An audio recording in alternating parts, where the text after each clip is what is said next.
Chers amis, bonjour et bienvenue aux informations. Bienvenue, nous sommes dimanche 17 août et merci d'être là. J'ai lu l'autre jour les commentaires et j'ai vu que le fait que j'ai ouvert une chaîne YouTube en français, ça a vraiment été bien apprécié par beaucoup d'entre vous. J'ai lu vos commentaires. J'ai même vu des gens qui étaient dans les Philippines. À partir des Philippines, ils nous suivent et franchement, beaucoup de gens disent qu'il fallait le faire, il fallait y aller et tout ça. Comprenez que, en fait, ici, d'abord, on a voulu sensibiliser d'abord les populations à l'interne. On a voulu que les populations à l'intérieur de nos pays, notamment les pays de l'AES, puissent comprendre d'abord notre combat, notre lutte. Et après ça, maintenant, on extériorise. C'est la raison pour laquelle on a commencé par parler la langue locale, donc notamment la langue qui est la plus comprise par la plupart de la population, qui est le Bambara. Et maintenant, bon, voilà, une fois que les populations à l'interne ont compris le combat déjà, donc le combat que nous menons, le combat que nos peuples mènent, maintenant on peut aller vers la langue française pour atteindre d'autres cibles. Et merci d'être là à vous toutes et tous. J'ai beaucoup apprécié, il y a beaucoup de pays, les gens, ils ont écrit les pays dans lesquels ils étaient en train de suivre l'émission. J'étais vraiment épaté, je ne savais pas qu'on pouvait être dans ces pays et nous suivre. Je vous remercie. Et je sais que c'est important. Je sais aussi qu'il est important pour nous ici de vous dire comment les choses se passent. Parce que vous êtes très loin d'ici. Vous êtes très loin d'ici. Vous qui suivez ces émissions, pour la plupart. Je ne parle pas de ceux qui suivent l'émission qui sont au Mali ou bien dans les pays de l'AES ou encore en Afrique. Mais la plupart d'entre vous étaient très loin d'ici. Donc vous ne pouvez pas savoir ce qui se passe réellement ici. Donc il est important que nous qui sommes ici, qu'on puisse vous expliquer les choses, mais en toute sincérité, sans mentir, parce que si je fais les émissions et que je passe mon temps à mentir, ça ne va pas servir à grand-chose.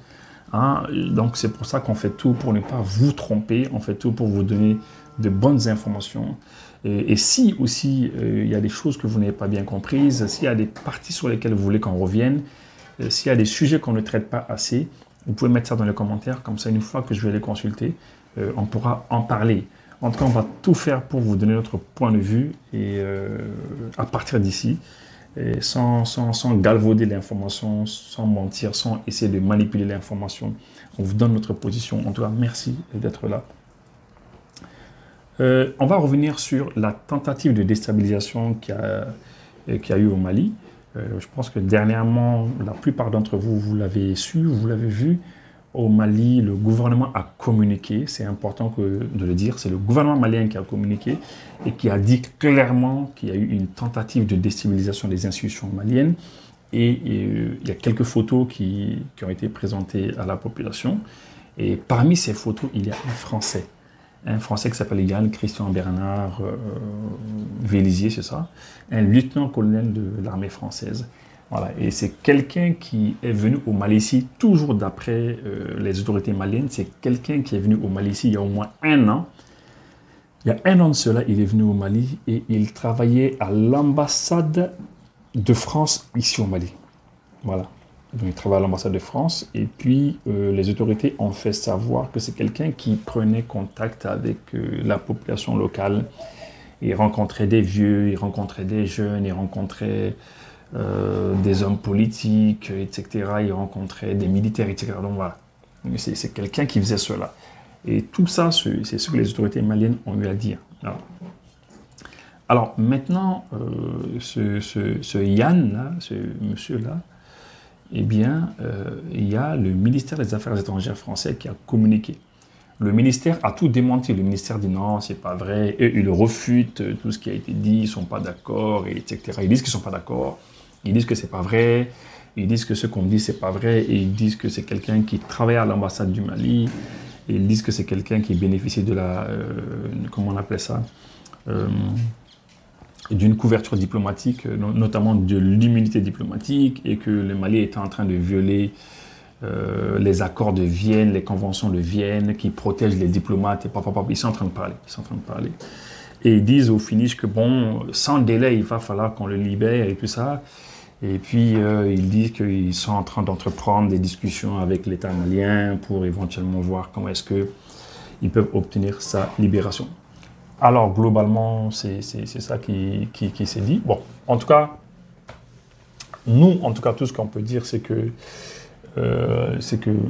les autorités maliennes, dans leur communiqué, ont fait savoir que l'affaire est déjà en cours de judiciarisation.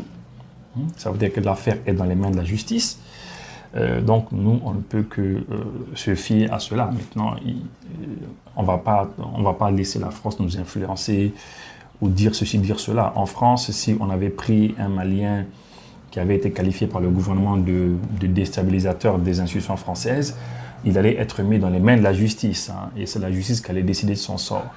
Au Mali, c'est la même chose. Il y a la justice qui est là. On va les remettre à la justice. Et la justice, les juges d'instruction vont instruire les dossiers. Et puis, on verra bien le niveau de responsabilité de chacun dans cette affaire-là. C'est le seul moyen pour savoir ce qui s'est passé. Voilà. Donc, c'est pas la peine que la France essaye de menacer indirectement les autorités maliennes en disant sans délai, il faut qu'ils soient libérés, il faut aussi cela. Non, c'est pas ça. Voilà. Donc là, bon. Et puis, après ça, maintenant, ce qu'on peut dire, c'est que il y a une chose quand même qui est importante, c'est que les médias français qui aiment beaucoup parler de tout ce qui se passe ici dans nos différents pays, moindre chose seulement qui se passe, c'est eux qui parlent, ils commentent, ils invitent des gens sur les plateaux et tout. Aucun d'eux n'est en train de parler en long et en large de ce monsieur, Yann Vézilier, là. Personne ne parle de lui. Et même son visage a été flouté. Lorsque les médias français parlent de lui, ils floutent son visage pour pas qu'on puisse savoir ce qui est exactement. Voilà. Bon, vous voyez un petit peu, c'est quand même pour vous dire que lorsqu'il y a des soucis dans votre pays, ils se mêlent de ça, ils en parlent, mais voilà que personne ne parle de Yann. C'est uniquement le ministère des Affaires étrangères français qui a parlé de lui et qui demande sa libération, etc. Mais après, personne ne parle de lui, hein. Personne n'en parle. Alors, on attendait maintenant l'autre, là, comment il s'appelle, Serge Daniel, un journaliste béninois, mais qui est franco-béninois à mon avis, qui s'acharne, on va dire, qui s'acharne sur les pays de l'AES. Et pour nous ici dans les pays de l'AES, c'est quelqu'un qui est au service des renseignements français. Nous, on le sait, hein, c'est notre point de vue, on le sait. Et on ne l'a pas entendu, Serge Daniel, en train de parler de ce monsieur-là, Yann Vézilier, qui a été arrêté. Pourquoi il ne parle pas de ce Français qui a été arrêté? Wassim Nasr aussi, qui parle beaucoup, on ne l'a pas entendu aussi. Et voilà, et pratiquement personne ne parle de lui. Hein. Yann, on ne parle pas de lui. Et c'est ce silence qui est lourd, parce que quand vous avez l'habitude de parler des gens, et quand vous avez un concitoyen de chez vous, quelqu'un de chez vous qui a été pris comme ça, le fait même de vouloir garder le silence, c'est ce qui... ça éveille les soupçons. Voilà. Donc, c'est ce qu'on pouvait vous dire par rapport à cette affaire-là. On attend et puis on continue. On va vous lire un petit communiqué de la primature du Burkina Faso qui informe, oui, le porte-parole du gouvernement a fait un communiqué par rapport, par rapport au retour de la dépouille mortelle de Alain Christophe Traoré. Alors, je pense que vous le savez, dernièrement, tout le monde l'a su, en Côte d'Ivoire, il y a un Burkinabé du nom de Alain Christophe Traoré qui a été arrêté. Il était en détention dans l'école de la gendarmerie à Abidjan. Et Alain Christophe Traoré, il a trouvé la mort dans sa cellule. Et lorsque les autorités ivoiriennes ont communiqué là-dessus, notamment le procureur, il a dit clairement que le monsieur s'est tué, quoi. Qu'il a voulu se couper les veines, il n'a pas pu le faire, il a pris son drap et il s'est pendu, il est mort. Bon, les Burkinabés n'étaient pas du tout d'accord, hein. Les autorités burkinabées n'étaient pas d'accord avec cette version des faits. Et le procureur, après, il a encore fait un autre communiqué, il dit, bon, de toute manière, lui, il va ouvrir une enquête, une information judiciaire, donc c'est un juge désormais d'instruction qui va se charger de mener des enquêtes pour savoir réellement ce qui s'est passé. Et ça a étonné évidemment tout le monde, parce que les gens se sont dit, bah, écoutez, monsieur le procureur, avant de confirmer la manière dont il est mort, bah, il aurait fallu ouvrir une information judiciaire simplement. Demander à un juge d'instruction d'enquêter sur sa mort. Et malheureusement, le porte-parole du gouvernement ivoirien aussi, il a confirmé qu'il est mort comme ça. Il a voulu se taillader les veines, après, il n'a pas pu. Et puis il a finalement Il s'est tué avec Sandra. Mais après, on voit que c'est maintenant que les enquêtes vont s'ouvrir. Mais entre-temps, les Burkinabés ont demandé le rapatriement du corps. Et c'est ce qui est en train de se faire. Le gouvernement du Burkina Faso informe les populations du rapatriement de la dépouille mortelle de notre compatriote Alain-Christophe Traoré, alias Alinou Faso, le lundi 18 août 2025 à 14h25 à l'aéroport international de Ouagadougou. Donc, c'est demain, c'est ça. Demain, lundi 18 août. Donc, le corps va venir à 14h25. Voilà. Ce rapatriement fait suite aux multiples démarches engagées par le gouvernement burkinabé de concert avec la famille Traoré afin d'offrir à notre compatriote Alinou Faso des obsèques dignes et honorables. Le gouvernement rassure l'opinion nationale de son engagement à prendre toutes les dispositions idoines pour la suite judiciaire de l'affaire de la disparition suspecte de Alain-Christophe Traoré, alias Alinou Faso, dont l'engagement patriotique pour les causes sociales demeure indélébile. Il invite les populations à rester mobilisées pour la manifestation de la vérité. Ouais, il faut le dire que ce monsieur en fait qui est mort, Alain Christophe, c'est quelqu'un qui se battait beaucoup, pour les personnes qui étaient en difficulté. C'est quelqu'un qui était vraiment humain, c'est ça, et c'est quelqu'un qui soutenait beaucoup les nouvelles autorités burkinabées, oui, beaucoup. Il soutenait beaucoup les nouvelles autorités et il le faisait savoir en Côte d'Ivoire là-bas. Et c'est quelqu'un qui s'est apprêté à venir dans son pays et malheureusement il s'est fait prendre et puis voilà. Il est mort comme ça. Voilà. Ok. Après ça, dans la ville de Mopti, au Mali, dans la ville de Mopti, donc on va dire dans le centre du Mali, pour ceux qui ne savent pas, dans le centre du Mali, il y a une très grande ville qui s'appelle Mopti. Et dans cette ville-là, il y a un maire qui s'appelle M. Issa Kansaï. Alors, M. Issa Kansaï, il a apporté un démenti. Pourquoi un démenti? Je vais vous expliquer. En fait, l'un des généraux qui a été arrêté dernièrement dans la tentative de déstabilisation, l'un des généraux qui a été arrêté était en fait le gouverneur de la région de Mopti. Et dernièrement, il a quitté son poste. Il a été démis de ses fonctions. Il a été remplacé par un autre. Et lorsqu'il quittait Mopti, beaucoup de gens on a vu des images, on a vu des photos, il était vraiment aimé, il était adoubé, il était sollicité par beaucoup de gens qui regrettaient même son départ.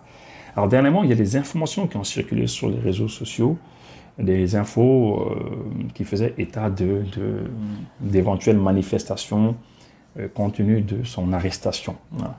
Puisque le général, il a été arrêté, et certains ont dit qu'il va y avoir une manifestation par rapport à son arrestation. Et là, le maire, il sort pour dire non, c'est pas vrai, il n'y a pas de manifestation. Et on va l'écouter rapidement.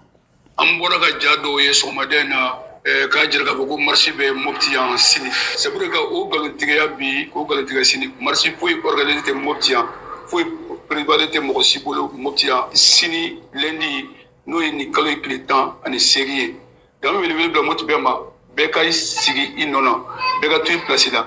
Alors, la société civile m'a révélé, Zenesima m'a révélé, Mateko Tom, parce que ton Gokman Miluka Fo, au ton Tessaria Kono Bimi, Bissaka, Marsike, Kanyasi Mopti Remafolo. Donc, en plus, le Mopti Bema.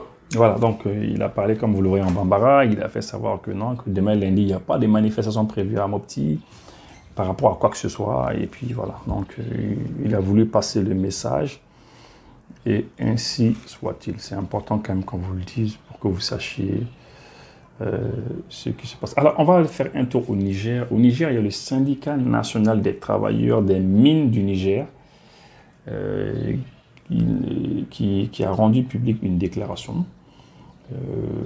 Ils ont apporté leur soutien aux autorités par rapport à la décision qui a été prise. Vous savez, il y a eu quand même il y a une mine l'État nigérien a pris le contrôle total de la mine du Liptako là-bas, la Société nationale de la mine du Liptako. Et le syndicat a apporté son soutien par rapport à cette décision-là, parce que la société était en difficulté. On va écouter. Oui, le renouvellement par décret du permis de Samira du 20 novembre 2019 pour une durée de 5 ans. Vu la part majoritaire de 80% du groupe Makinel Ressources Limited à travers une convention de cessation d'action par la Sopamine. Vu le non-respect des engagements du groupe Makinel que nous n'avions cessé de dénoncer à travers nos déclarations antérieures sur l'amateurisme de cet actionnaire majoritaire qui a assez fait souffrir les employés de la SML SA et ses sous-traitants, notamment par l'accumulation des arriérés de salaire et de cotisations à la CNSS. Vu le manque de couverture d'assurance santé et d'assurance vie, vu le non-paiement de la redevance minière et les taxes fiscales, vu le fonctionnement partiel des activités minières avec des arrêts répétitifs dus à un manque d'investissement, vu la mise en chômage technique des employés SML suivi d'un licenciement de 106 agents en août 2024, nous, travailleurs de la SML SA à travers le Centramine, soutenons sans réserve la décision historique et souveraine du chef de l'État, le général d'armée Abdourahmane Tchani, de nationaliser la SML SA. Présentons nos sincères remerciements au CNSP et au gouvernement de la refondation pour cette décision historiquement patriotique et souveraine de la nationalisation de la SML SA. Adressons une motion spéciale de remerciement au ministre des Mines pour son engagement sans faille pour l'aboutissement de ces dossiers. Voilà, donc en tout cas tant mieux. Hein. Si la mine a été nationalisée, tant mieux pour les Nigériens. Espérons que ça se passe bien pour eux. C'est ce qu'on souhaite. Voilà. Et puis on va aller faire un tour au Gabon. On a entendu qu'au Gabon, le gouvernement a décidé que les étrangers ne puissent pas faire certains petits boulots, comme on le dit comme ça, certains petits boulots, si on peut le dire comme ça, passez-moi l'expression. Donc, il y a de ces boulots que les étrangers ne pourront plus faire. Ça veut dire quoi? Ça veut dire que moi, par exemple, Ibou, je suis un Malien. Si j'étais au Gabon et que, par exemple, je faisais la coiffure ou bien que je réparais les téléphones et que j'ai marié une Gabonaise et que nous avons des enfants ensemble, je ne pourrais plus continuer à travailler. Je ne pourrais plus aller continuer à réparer mes téléphones pour faire vivre ma femme gabonaise. Je ne pourrais plus aller faire la coiffure, coiffer les gens pour faire vivre ma famille si j'avais marié une femme gabonaise. Oh, cette décision, franchement, quand on a entendu cela, j'avoue, personnellement, ça m'a fait mal au cœur. Ça m'a fait mal au cœur parce que autrefois, on entendait ça dans les pays, comme on le dit chez nous, entre nous, là, on entendait ça dans les pays des Blancs. C'est dans les pays des Blancs, on dit non, on ne veut pas voir les étrangers, allez, oust. Mais nous-mêmes, entre nous, là, on dit étrangers, on ne veut pas les voir. Ça, c'est une manière de dire aux étrangers, allez, bouger. Imaginez quelqu'un qui est chez vous, qui paye les impôts, qui paye les taxes, qui paye tout comme il faut, il paye la location ici, il participe à la vie économique du pays. Il fait des petits boulots, c'est un petit commerçant, il fait ci, ça, là, et il arrive à gagner sa vie. Il est bien intégré, c'est pas un bandit, tout va bien. Et on lui dit, écoutez monsieur, bon écoutez, désormais vous ne pourrez plus faire ce boulot, donc cherchez à faire notre boulot. En fait, il y a des catégories de boulot que vous ne pourrez plus faire. Voilà. Et si ça ne va pas, bougez. C'est ce que ça veut dire indirectement. Mais imaginez ce monsieur, comme le cas que je vous ai donné, ce monsieur, admettons qu'il soit marié par exemple à une Gabonaise. Donc lui, il est impacté, sa femme gabonaise, elle est systématiquement impactée. Et le Gabon va faire du mal au Gabon, en un mot. Parce que admettons par exemple que votre femme elle est gabonaise et que les petits argent, les petits sous que vous gagnez un peu d'argent. Cet argent, madame, son papa est malade. Son père qui est gabonais, évidemment, il est malade. Sa mère, elle est gabonaise, elle est malade. Et que moi, le gendre, je vais, avec un peu de l'argent que je gagne dans ces petits boulots que je fais, je vais soigner ces parents-là. Je sais pas. Moi, je comprends que le Gabon, ils veulent trouver des solutions aux problèmes d'emploi. Ils veulent trouver des solutions aux problèmes d'emploi, mais il faut essayer de vous attaquer. Je vais leur donner une idée à ces Gabonais. Vous savez, dernièrement, je ne sais pas s'ils l'ont fait au Gabon encore, mais ce serait bien qu'ils les fassent. Essayez de faire des contrôles physiques dans l'administration. Dernièrement, au Mali, on a fait un contrôle physique des fonctionnaires de l'État et des collectivités territoriales. Et sur 158 000 fonctionnaires qui ont été déclarés, on a vu qu'il y a 36 000 qui ne sont pas venus. 36 000 ne sont pas venus se faire identifier. Et le ministre, dernièrement, leur a donné 3 mois pour leur dire, écoutez, si on ne vous voit pas au bout de 3 mois, ça veut dire que vous n'êtes pas là. Et tenez-vous bien, l'argent, le salaire de ces gens-là, quand on rassemble leur salaire, ça fait 48 milliards de francs CFA. C'est beaucoup. Voilà. Et donc, si par exemple au Gabon, ils essaient de vérifier un petit peu ceci, la situation des fonctionnaires, peut-être qu'ils vont trouver des fonctionnaires fictifs qui n'existent pas ici et là. Et là, ça peut créer de l'emploi pour certains Gabonais. Par exemple, chez nous ici, il y a 36 000 personnes qui sont déclarées comme fonctionnaires, mais qui ne le sont pas réellement, qui n'existent pas. Mais c'est d'autres personnes qui prennent leur salaire. Mais c'est du job. On peut recruter des gens. Mais oui, on peut recruter 36 000 personnes pour les intégrer dans la fonction publique et ailleurs. Et ça fait, c'est une bonne politique pour... Voilà, mais il y a beaucoup d'autres politiques. Mais demandez aux étrangers, allez partir. Bon, j'ai même entendu des gens qui ont tapé fort. Hein. Ils disent, non, quittez chez nous, on est fatigué de vous. Non, le Gabon n'est pas seulement chez vous. Hein. Le Gabon, c'est chez nous tous. On est tous des Gabonais. Moi, je suis malien, je suis burkinabé aussi, je suis nigérien, je suis ivoirien, je suis gabonais, je suis africain, il n'y a rien à faire. Le Gabon n'est pas seulement chez vous, hein. Ce n'est pas votre maison à vous seul. Ah, les Gabonais, il faut qu'ils aillent doucement. On va écouter un peu. Lundi dernier, interdisant l'exercice de petits métiers aux étrangers. Il s'agit entre autres de la coiffure, de la réparation de téléphones portables. Coiffure, le volume n'est pas très bon. La qualité sonore n'est pas très bonne. Donc, désormais, la coiffure, les étrangers ne pourront plus faire, les réparations de téléphones ne pourront plus faire. Le commerce de proximité. Les petits commerces de proximité ne pourront plus faire. Bref, ces petits métiers exercés principalement par les immigrés économiques venus d'Afrique. Voilà, donc petits métiers, ils disent petits métiers exercés uniquement par les... Ils disent que les Africains qui viennent de l'Afrique de l'Ouest. Bon, écoutez, nous, on est de l'Afrique de l'Ouest, on aime bien le Gabon, c'est vrai, il n'y a pas de problème. Mais qui mettent la balle à terre, Dans le prolongement des actions engagées pour renforcer la souveraineté économique et promouvoir l'entrepreneuriat national, notamment celui des jeunes, le Conseil a décidé de réviser la réglementation sur les métiers réservés aux nationaux afin d'en garantir... C'est Madame porte-parole, hein. Elle est porte-parole du gouvernement gabonais et apparemment elle est ministre de la mer, de la pêche et de l'économie, tout ça. On l'écoute. L'exercice exclusif par les Gabonais, y compris dans les secteurs émergents tels que le commerce numérique et l'entrepreneuriat moderne. Des rapports réguliers seront exigés pour en assurer l'application effective. Abordant la question du commerce informel, le Conseil a constaté que ce secteur, bien que dynamique, échappe souvent au cadre légal et pénalise les entrepreneurs nationaux, en particulier les jeunes et les femmes. Une part importante de ces activités étant exercée par des opérateurs étrangers, le Conseil interdit désormais à ces derniers l'exercice de certaines activités de petite envergure.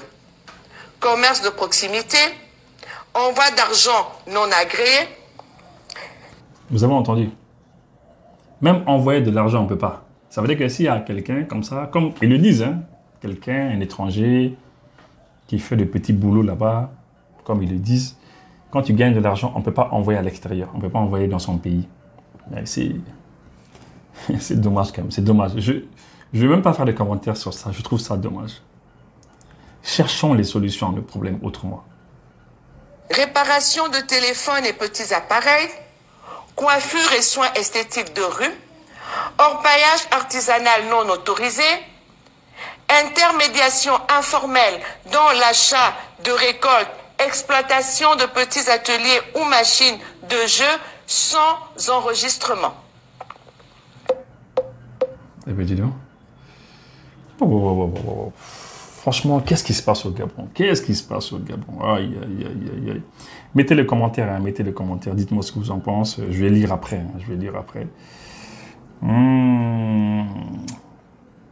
Alors, je vous informe qu'il y a des motards burkinabés qui sont organisés. Ils ont plein de motards, etc. Ils s'appellent la West Coast Adventure. West Coast Adventure, bon, ils ont décollé à Ouagadougou. Et ils sont en train de faire quelques pays, ils ont quelques villes, ils ont fait quelques villes burkinabés, ils sont venus maintenant au Mali, ils ont fait Sikasso, ils sont à Burundi actuellement. De Burundi, ils vont continuer vers la Guinée, de la Guinée, ils vont en Sierra Leone, au Libéria, et après ils vont aller en Côte d'Ivoire, et puis ils vont revenir par Korogo. Korogo, ils se retrouvent au Burkina Faso. Donc c'est pour vous dire que quand on dit que ça va pas chez nous, ça va pas, il y a ceci, il y a cela. Il y a des soucis, c'est vrai, hein, mais il y a de très bonnes choses aussi, quoi. Post-adventure où les aventureux de la côte de l'Ouest déposent leurs valises dans la ville de Bobo-Dioulasso. C'est un passage obligé pour faire le plein des motos, prendre de l'énergie et en passant un bain de foule avant de rallier Sikasso pour la suite de la caravane.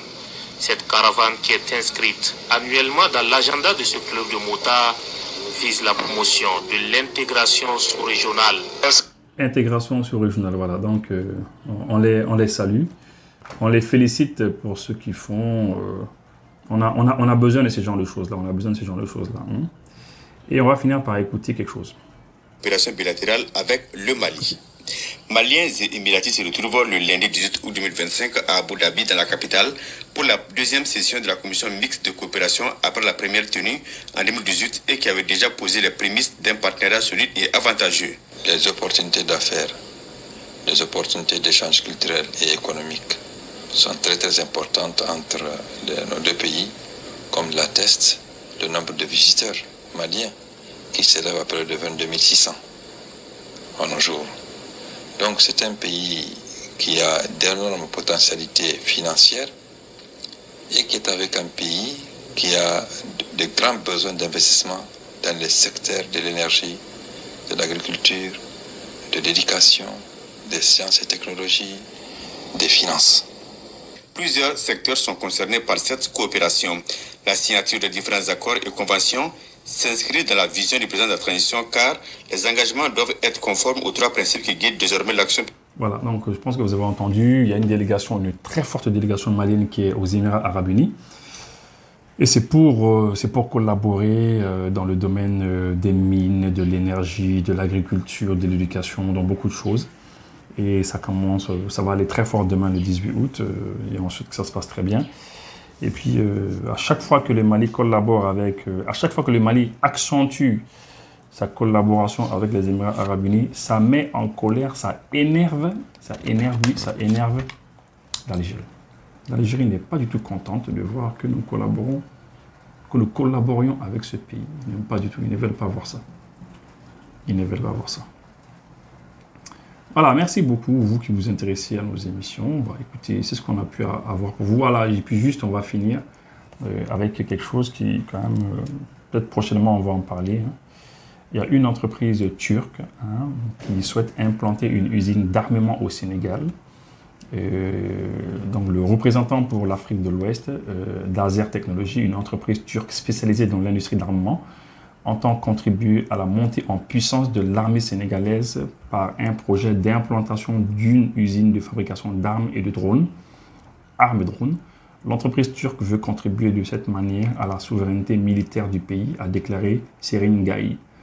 Et voilà. Et là, c'est très très bien, c'est une excellente chose que le Sénégal se dirige vers ça. Merci les amis et à bientôt.